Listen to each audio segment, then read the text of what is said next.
What's going on, Security Ninjas? Samuel here, and I like to hack things.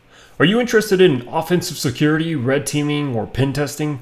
Well, today I am joined by Jean-Francois, one of the most talented red teamers out there today. And he's here to share some amazing insight onto how he got started and how you can possibly get started on your red teaming journey.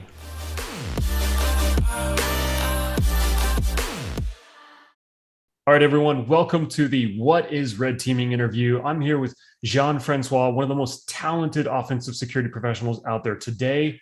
And he's going to share some insight and what he does and how you can possibly get to that same level. So, Jean, why don't you go ahead and tell us a little bit about yourself and your background? Wow, that was a pretty amazing introduction. I wouldn't call myself one of the most talented folks out there, but I'll take the compliment. So thank you for that. Don't sell yourself short, okay? So yeah, my name is Jean-Francois. I currently live in Belgium. I am the technical red team lead at Inviso Security. So basically, I started out as a pen tester there, web application wise, and then transitioned into network infrastructure pen testing, and then as my experience got better, I transitioned into red teaming and even purple teaming. I also teach a purple teaming course at Certs, so I'm also a Certs instructor. And yeah, that's basically it in a nutshell, I guess. How long have you been doing the Certs instructing? About 6 months now. So I recently finished my first solo teach, actually. So it's pretty cool. They have like this instructor development program where you first follow the course. Obviously, you can't really teach if you don't follow the course first. So you first get to learn the ropes, and then you'll be a technical assistant for a course run. So basically, just helping out. Then you'll do a module teach. So they let you teach a few sections of the course, and they prep you for a full solo teach actually. And I did that 2 or 3 weeks ago now. So yeah, it was pretty fun. I like it a lot. Okay, cool. Yeah. So I've always been of the mindset that, when you're going to teach something, it only really reinforces your understanding. So you have to become almost Correct. a pro in order to teach that, right? So do you feel That's like true. over these last 6 months, your skill sets have kind of shot through the roof? Well, not necessarily technically wise, but I do feel like I picked up a lot of like soft skills and learning to deal with different kinds of people, because you always have different kind of students as well in the class. You have people that work through exercises really, really fast, and you have people that needs a little more time to digest stuff.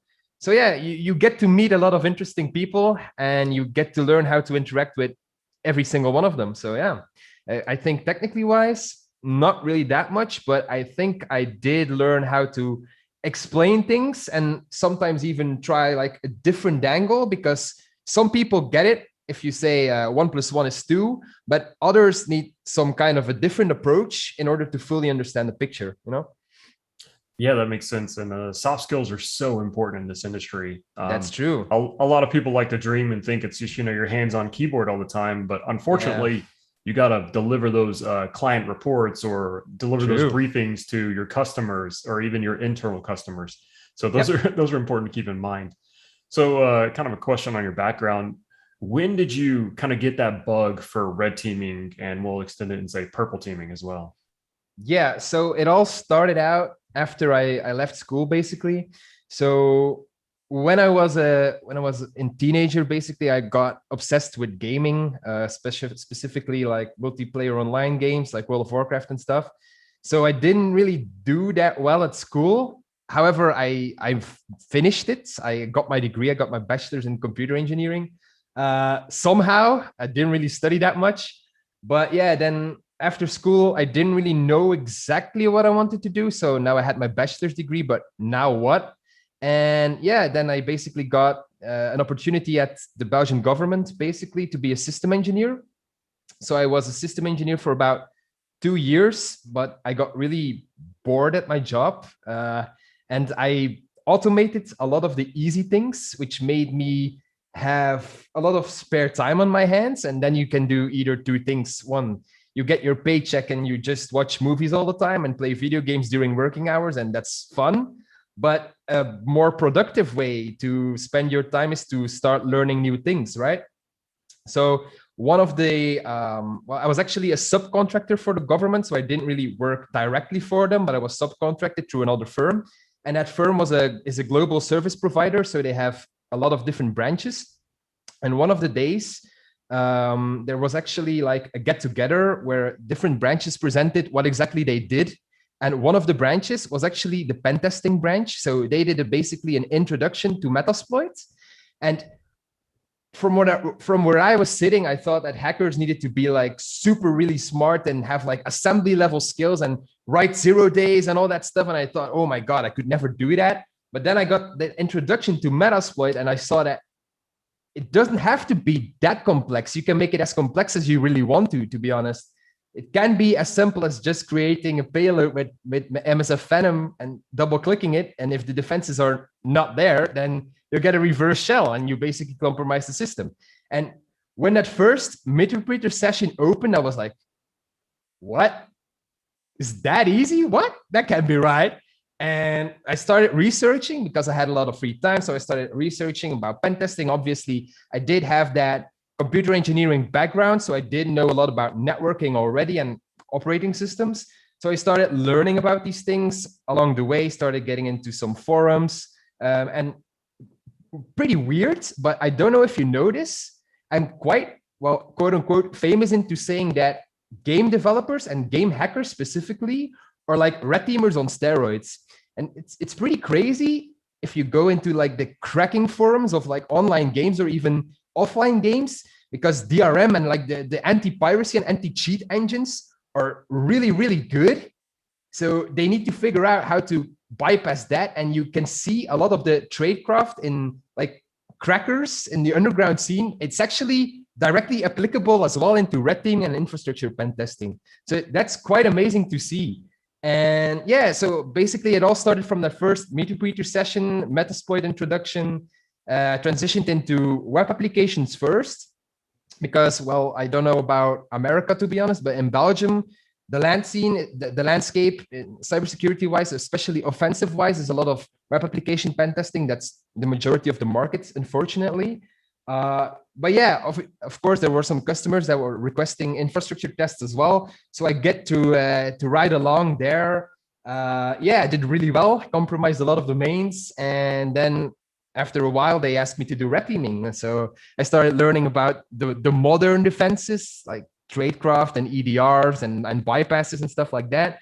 It really interests me. I became a bit of the tool developer in-house for Inviso. So I started writing custom malware and stuff to bypass EDRs.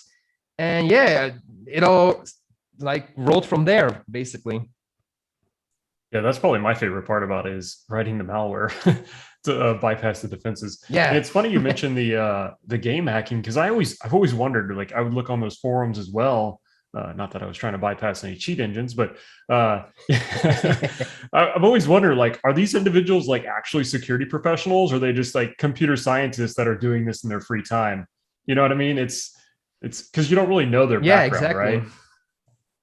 Right? Yeah.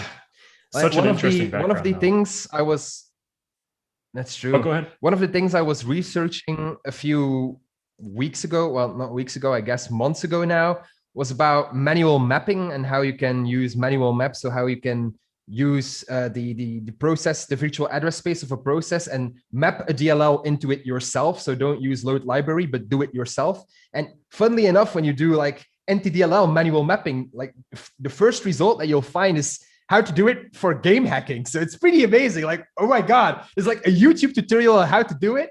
It talks about games, but you can directly port that over to anything basically. So I was like, mind blowing. Yeah, that's hilarious. They're doing the bypasses for us, right? You know, before we even use it for malicious purposes.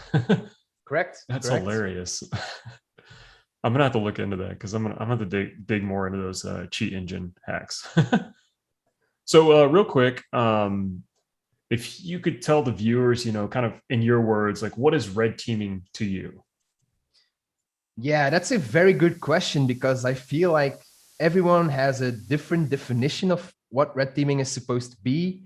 And there's a lot of discussion as well about pen testing versus red teaming, and people getting confused and throwing those terms out there and changing them like interchangeably. But in my opinion, what a red team is all about is actually emulating or simulating an adversary based on valid threat intelligence or OSINT. And what I mean by that is, for example, imagine that you have a client and that client is your local butcher, for example. Probably he will not be lying awake at night about like nation state adversaries trying to like hack him or get into his infrastructure. Most likely those threat actors will be ransomware guys that just like kick in the front door, blast a bloodhound, try some things out there and try to ransom as fast as possible. So yeah, it all depends on your organization and your target. And what red teaming is all about is trying to obtain specific objectives without being detected. But that doesn't necessarily mean that once those objectives are completed, or once you have gotten all of those objectives, that you don't need to make any noise. Because I think red teaming is not about technology alone. It also is about the processes and the people. So it's like a three-headed dog. Hey, Kerberos spun right there.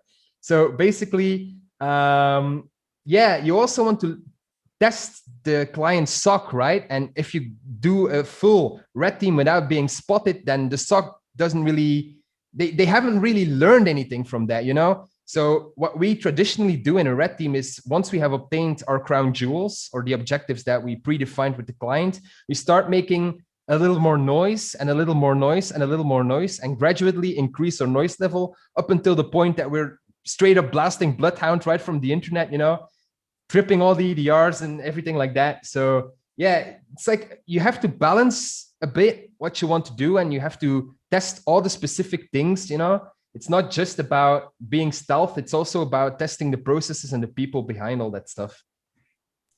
Yeah, I 100% agree. And it's so difficult, especially for new individuals getting into offensive security or just getting into security in general. They always get confused by the terminology because, you know, certain vendors may say this is a red team engagement when there's really no objectives. They're just trying to do a pen test and call it a red team engagement. Yeah. And I really like how you pointed out the objective based, right? One of the things I saw when I started out red teaming was I'm not gonna name drop anyone, but there was a specific company that was just selling red teams, but the only thing they were doing was actually just blasting Nessus in like a corporate environment, and they called that a red team. But that's definitely not what a red team is all about, because let's face it, there's literally zero adversaries that will scan your network using Nessus. It doesn't really make sense.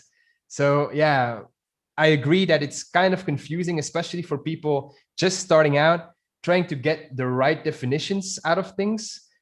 Even myself, I still get confused when I see the letters CS, because CS can stand for Cobalt Strike, but it can also stand for CrowdStrike, which is an EDR. So depending on the context, it gets confusing sometimes. Yeah, I 100% agree on that. Oftentimes when I'm working with my team and I'm typing in chat, I'm like, should I type out the full word, or should I just leave it the acronym? So you mentioned purple teaming, and you know, this isn't really about purple teaming, but I think it's important to talk about. So you want to give the viewers kind of your definition of what purple teaming is? Yeah, sure. So purple teaming differs vastly from red teaming, in my opinion, because from a red team point of view, it's basically red versus blue. So that means that you ideally in a red team engagement, you are not informing the blue team that the red team engagement is going on, because you want to test those responses and those reaction times. So essentially, for a well-executed red team, the blue team should be unaware that a red team is ongoing, from scoping meeting and client meeting, basically like that. So when the engagement starts, the blue team should not be aware that an engagement is about to start. Whereas a purple team actually is maximizing the cooperation between red and blue.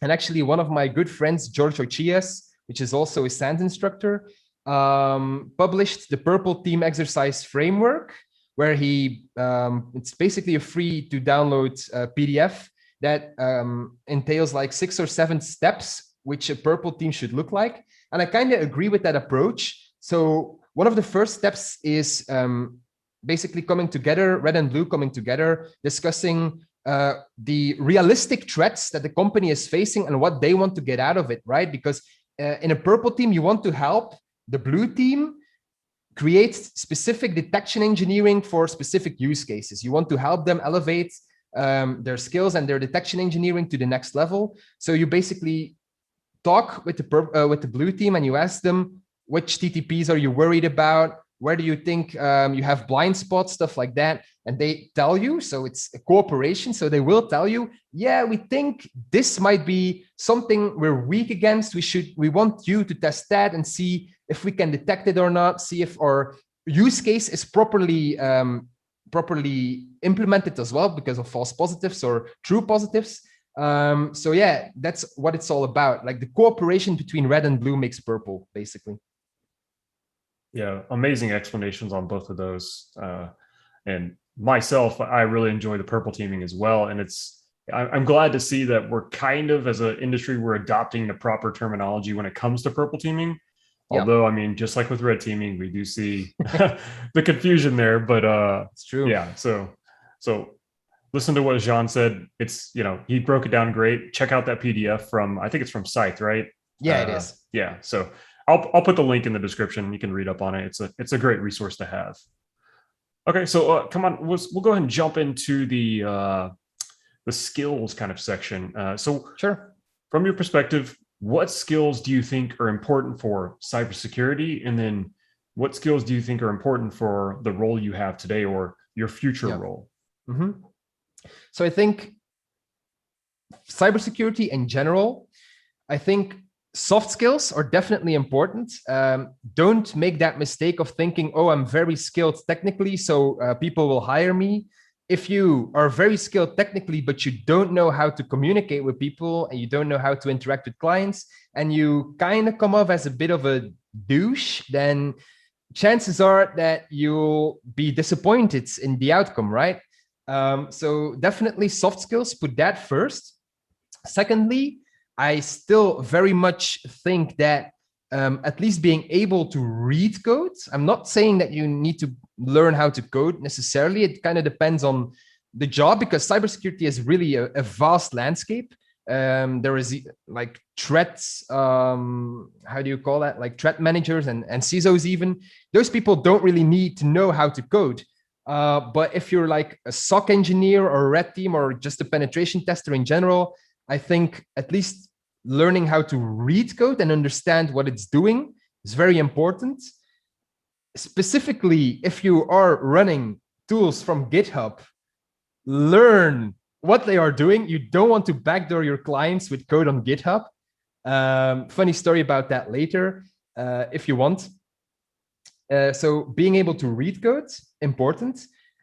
Specifically, if you want to be a bit more specialized and you want to get into like red teaming or even malware developing, but also reverse engineering, I think if you come to that stage in your career, you will have to start learning to code. I think that high-level coding is very nice. So like things like Python, C#, things that are pretty easy to get into are a very good entry point. But from my experience, at least, the more experience you get and the more expertise that is required from you, the lower you will have to start diving, especially if you come to the point that you want to start bypassing mature security solutions. I mean, let's be honest, if it was easy, everyone would be able to do it and those companies wouldn't generate revenue. So you are basically a workforce. You're not going to have the resources that an EDR vendor has. You are not $1 billion guy or girl yourself, right? You don't have those endless money pools to dive into. So you will have to learn how these things work. You will have to start learning how to reverse engineer and how to debug, and like gets really, really technical, really, really, really fast, especially if you go down really expert roles. Of course, if you want to be more high level and you want to be more management, then you'll have to learn more interpeople skills. You have to learn time management. So it kind of depends on where you want to go in the whole InfoSec spectrum, because it's such a wide variety. There are so many jobs available out there. It's kind of hard to answer that without going into a very specific role description. So yeah, I think that's my advice basically.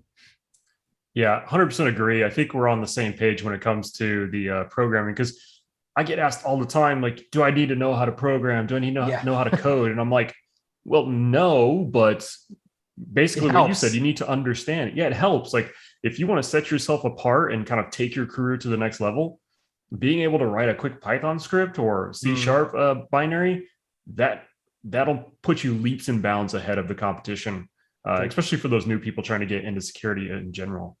But yeah, I was talking to a couple of friends today about, they were analyzing some malicious PowerShell, right?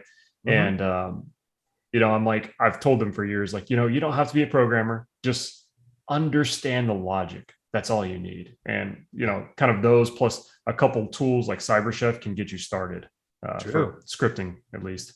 Yeah. But yeah, great explanation there. That's like one of the most helpful things you could have told people as well.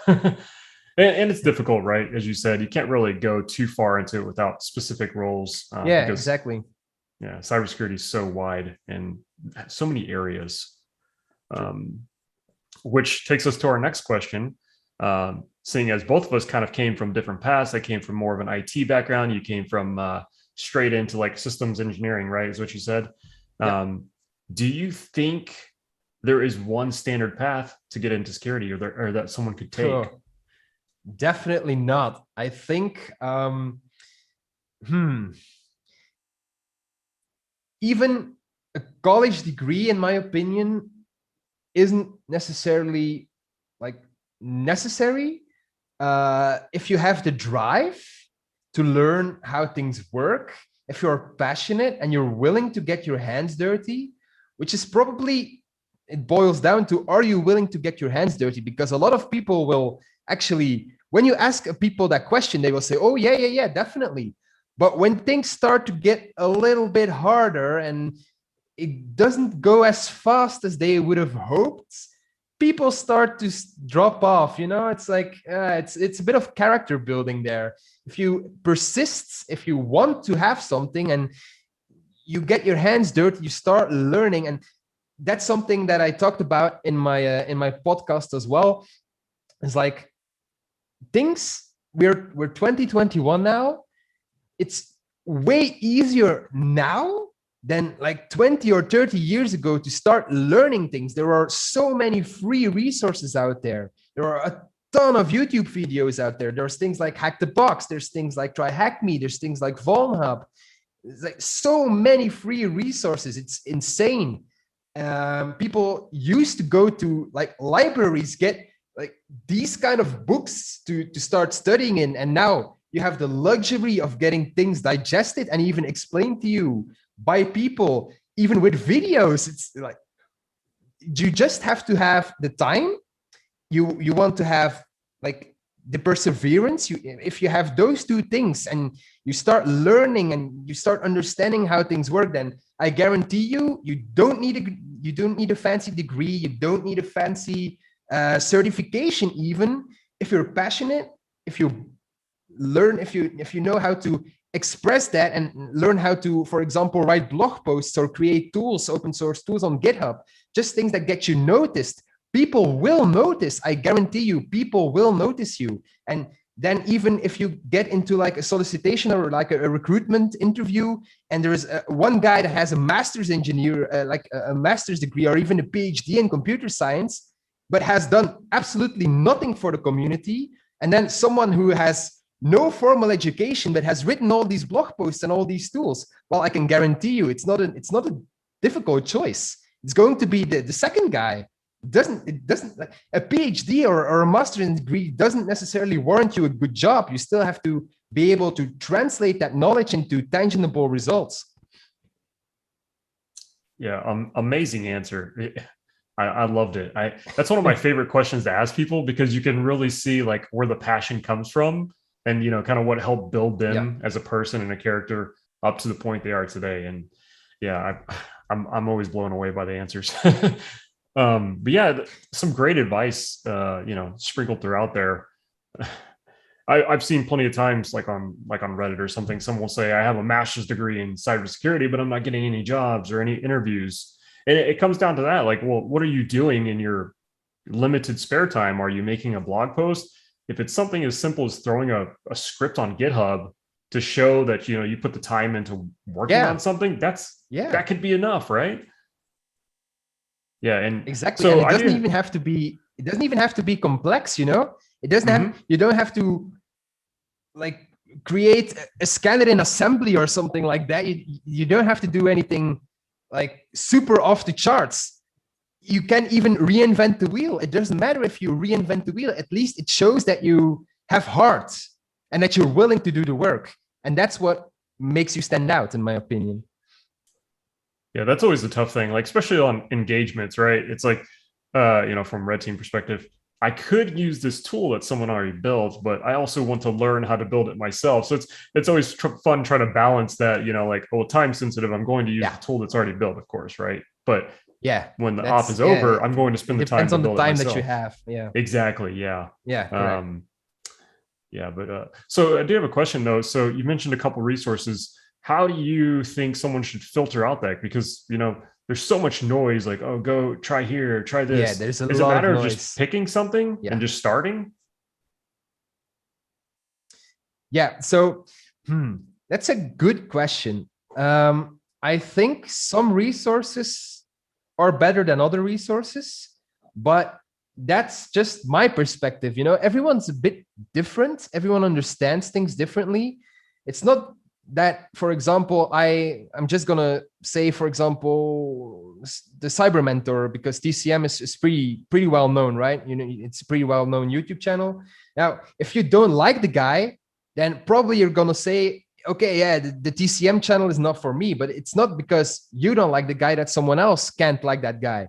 So it all depends on how you digest information and how you pick up things. And I don't think there's a right or wrong answer there. There's indeed a lot of noise. There's also a lot of sham out there, a lot of people claiming to know stuff, but are terrible at explaining it. So you'll have to be doing some kind of like internal QA, right?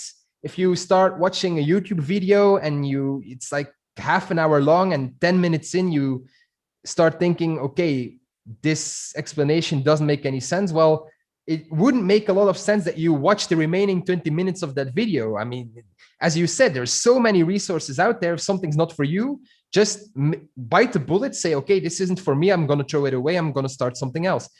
However, you can get lost in that rabbit hole as well and start doing too many things at the same time. So my advice would be try a lot of different things. But once you start finding a platform or a resource that you like, try to at least stick to that and see it through to the end, because that way you learn the most. It wouldn't really make sense that you start. I'm talking in analogies here, right? So if you would start an intro to Kerberos, for example, and it's like a 20-part YouTube series, it would be a shame if you stop watching it at like the third video, because then you miss like 16, 17 other videos and you have picked up some concepts of Kerberos, but yeah, it's not going to help you that much because you missed like the other 16 videos. So yeah, if you find something you like, try to stick to it. That's basically my advice. Yeah, 100% agree. And it's funny. I was just thinking, I was like, am I the only one that collects Udemy courses? Like, oh, I'm going to take this Yeah. Udemy course. I'll go and buy it. It's on sale. And then I go look at my Yeah. inventory. I'm like, oh, I need to actually work on these. Yeah, but Udemy has a clever marketing scam. I mean, every course is always on sale. Exactly. So, I don't know. I don't know about that. And Yeah, Udemy, yeah. to be honest, I'm not. But as I said, mileage may vary, right? But from where I'm sitting, I don't necessarily have good experience with Udemy. I see a lot of people putting out courses that are a bit lackluster and it's just a plain money grab, even though the course is on sale and it's only like 20 euros. If 100 people purchase a 20 euro course. Well, guess what? You're making money for that guy, even though he or she, because it can be a female, of course, as well. I don't discriminate. They can just make a course very rapidly, put some stuff that they found on some blog posts, put that together, throw it on Udemy, make some money off it. So my advice is, if you purchase something, or if you're on the verge of purchasing something, so something that really costs you money, do some research first. If that person has the right credentials, if he has good reviews, stuff like that, do some internal QA. It's like purchasing stuff from a Chinese website, you never know what you're going to get. Yeah. Yeah, I think that's the golden piece of advice, is do the internal QA, because 50% of those courses are great, and 50% of them, like you said, someone copied something from they saw on possibly your blog post and put it on a Udemy course, right? And there you go. They're making a couple €100. So leading into our next question, we've kind of already talked about this because we've talked about degree and certs, but what are your thoughts on degree versus certs for the area of security you work in? Yeah, so I don't know if you know this, or like some people that listen or watch this video will probably know this. And if you don't know it, I'm going to tell you right now. I'm a big fan of certifications. Why? Well, that's just me personally. So the way I study best, or I absorb knowledge best, is if I get challenged. So if I work towards a goal, and usually certifications come with an exam, and I'm kind of the guy who likes to do some brain puzzles. I want to get challenged. I want to know if I understand the concepts like good, if I have a firm grasp on the concepts that were being taught in the course. So I like doing certs, but I like doing certs for the wrong reasons. I'll be very honest there. I like doing certs because it's a challenge for me to do the exam. Sometimes I study a lot for it. Sometimes I don't necessarily study a lot for it. I just do the exam, and I like to do the exam because it's a challenge, and I like challenges. That being said, I don't think certifications are required. If you have the drive, if you have the passion, if you have put some videos, blog posts, tools, it doesn't matter. If you put yourself out there, you're bound to get noticed. And it doesn't, like, it's like the classic story of Bill Gates and Steve Jobs and even Elon Musk, right? Those people didn't go have fancy degrees. They had an idea. They just went for it, even with limited funding. Like Microsoft and Apple started in garages, It's like, you don't need fancy degrees. You don't need to throw like infinite money into a pool in order to try and get a job that you want. You just have to have the passion and the drive. And if you have those two things, it's like the power of manifestation. If you want something hard enough and you keep going at it, you're going to get refusals, right? People are going to tell you no. It's going to happen. It happens to everyone. You will get sometimes a door shoved in your face, like, bam, okay, not for you. Fine. But if you quit, then that's when you lose yourself. If you quit, so it's always a battle. It's like you versus you. You are your worst opponent and your best friend at the same time. It's mindset. If you preserve, and if you want something and you keep going at it, you put in your resume into a lot of different companies, you go to a lot of interviews, maybe 5 of them will say yes and 100 of them said no, but you'll have 5 yeses, and you should focus on those 5 yeses. It doesn't matter that you fall down like 99 stairs. If you come back up, that is when you shine, and that is what sets you apart from the herd. Yeah, that was very motivational, Jean. Yeah, I should be a motivational speaker. I know, right? I'm getting chills just thinking about it. But no, that's an awesome explanation, because I think it really comes down to, what you're passionate about. And if you're passionate about it, you're going to put in the time, regardless Correct. If you're getting a degree or a cert. And obviously we know that depending on what country you're in, those can play a different part, right? So in the US, of maybe course, you need a degree in order to get this job, even if you have all these fancy certs. And then maybe in a different country, they don't really care about degrees as long as you have the experience, or you show that you have the experience. But even there, I think that a lot, especially US companies, they tend to, when they post job vacancies, they tend to overstate what they are searching for. But you shouldn't be intimidated when you see a vacancy saying, we want someone with a master's degree in computer engineering. Even if you don't have that degree, you shouldn't really care a lot about that. If you tick all the other boxes, you shouldn't care about like that master's degree. If you just pull in your resume and you get a decent recruiter, because, well, that's kind of like, it's a hit or miss again.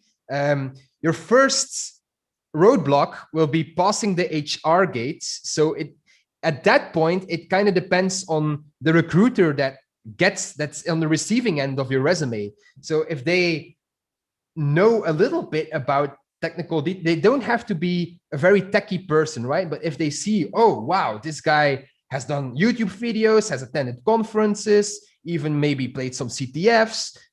If they see that, and the recruiter is well enough trained to recognize that those could be beneficial factors, well, guess what? You'll go to the next round, and next round will probably be a more technical interview. And that is where you'll be able to show people where you shine, you know? That is when you get to pass the HR gates. And sometimes, yes, that will require a degree. In some cases, yeah, some HR people will just look at your resume, no degree, throw it in the bin. Like, even not going to look at it for 5 seconds, 1 second, just to scan degree, yes or no, no, okay, whoop, away, next one.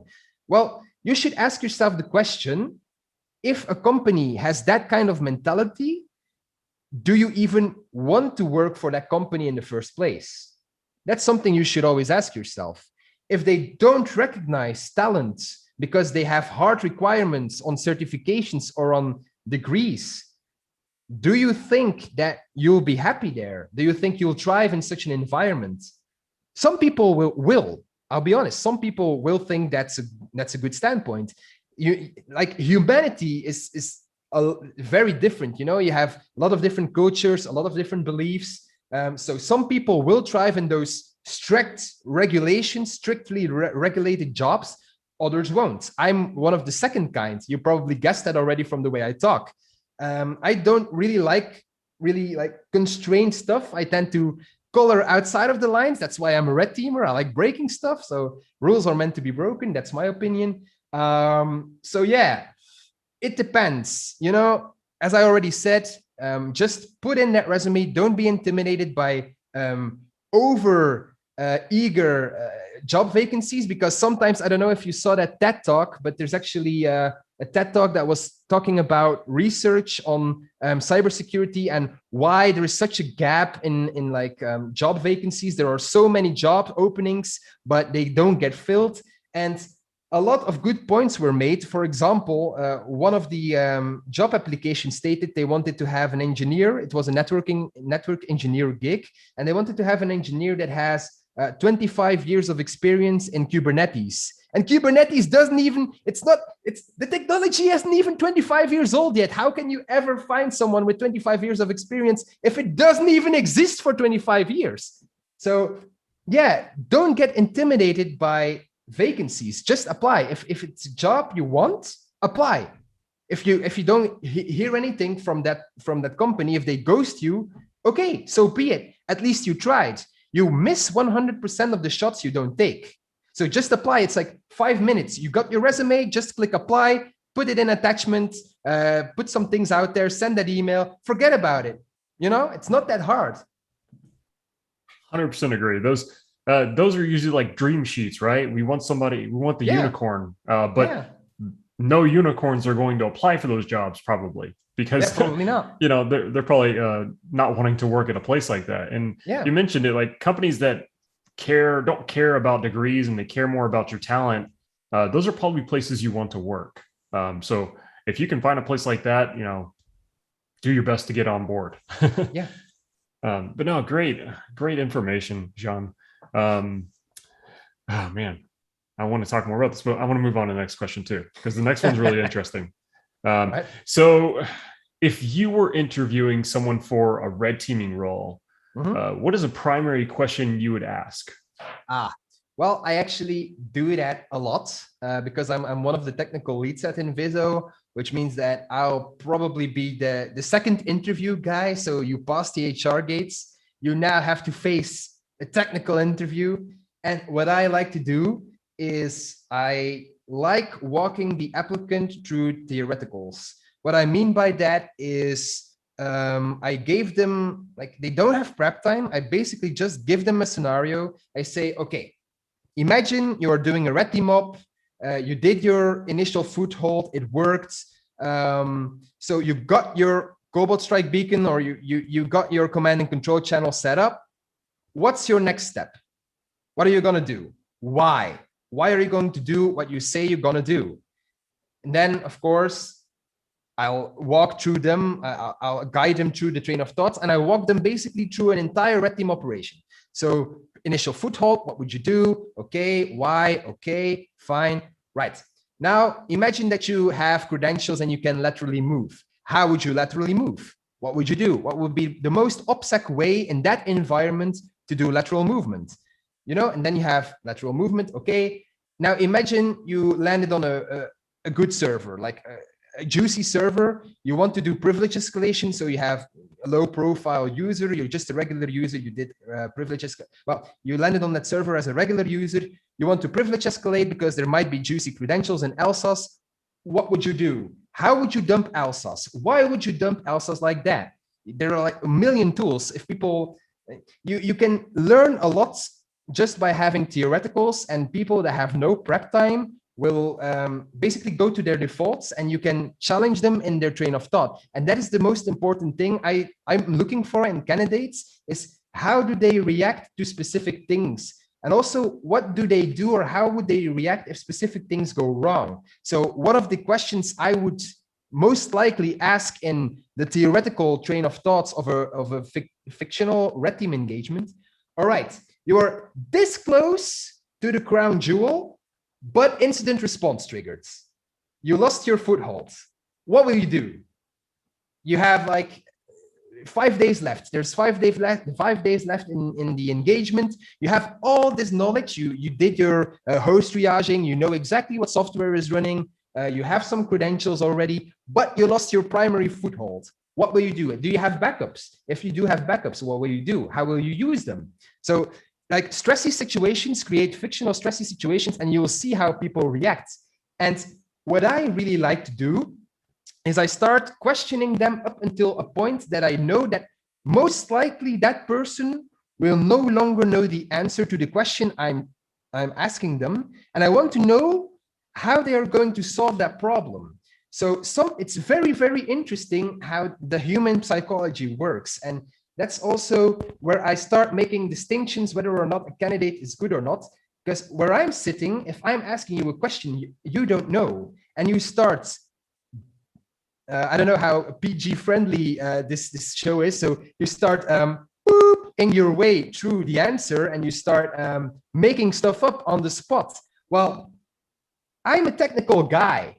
You will not fool me if you don't know the answer and you start making stuff up.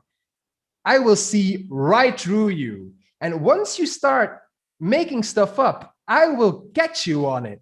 And when I catch you on it, you're screwed, because it's done. I don't like dishonest people. If you don't know the answer to a question, the correct answer to that question would simply be, I don't know the answer. I would have to Google it. I would do some research. I would start asking my colleagues. But don't start making things up, especially in a consulting world where you do a red team engagement for a client. If a client asks you something in a meeting, you can't make things up at a client meeting. You can't give them false information. That's not why they pay you for. They pay you for an expert answer. And guess what? It's okay, even at a client meeting, to not know the answer directly to a question that a client is asking you. You can simply say, dear client, that's an excellent question. I don't know the answer, but guess what? I'm going to do some research and I'll get back to you when I know the answer. It's perfectly acceptable. No one is going to shoot you for giving that answer, but people will shoot you if they know you are lying to them. And that basically devalues your entire organization that you work for. You should, once you get a job, once you land that job, you should do your job with pride, and you should be a representative of the company that you represent. So if you, as a consultant, are lying to a client, you're not only lying to the client, but you're also defacing the company you're working for. So from that point, once I catch you on a lie during a technical interview, it's done. I'm not going to stop the interview. I'm still going to be polite to you. If you're polite to me, I'm going to be polite to you, but you simply not make it to the next round. Yeah. Well, before I jump into the question, I just want to say, yeah, honesty is key, right?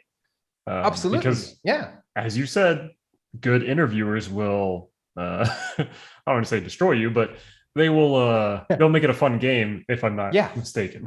Yeah, but true. So from the interviewee standpoint, I love the scenario questions, because this is advice for people interviewing for red team roles. But when you're doing these types of scenario questions, or when you're answering them, it's a good chance for you to highlight your technical skills along that path. So you may already answer some of their questions that they have later on.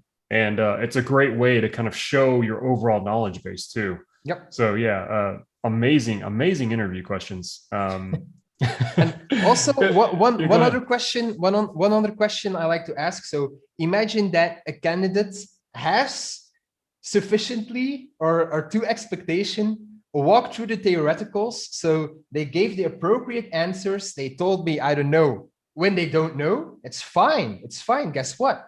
If I'm recruiting for a junior role or a senior role, but not an expert role, it's fine if you don't know something. Even in an expert role, it's fine if you don't necessarily know the answer. I'll just ask you something else that can be technically challenging, where you hopefully do know the answer for. If you don't know that answer, I'm probably going to even give you a third shot of a technical complex scenario. And if you don't know that one, well, then I'm going to start like questioning your technical abilities a little bit. But even then, it's not necessarily a hard no. That basically means that maybe we should spend some more time training you, and you could be a valuable asset. But so imagine that in the theoreticals, everything went smoothly. Then one of the final questions I'm going to ask the interviewee is, okay, I am the client. You did a red team engagement for me. One of the findings in the report was, for example, a Kerberoast. So you Kerberoasted me successfully. I am a client. I'm a manager. You have to debrief me. Please explain me as a non-technical person what exactly Kerberoasting is.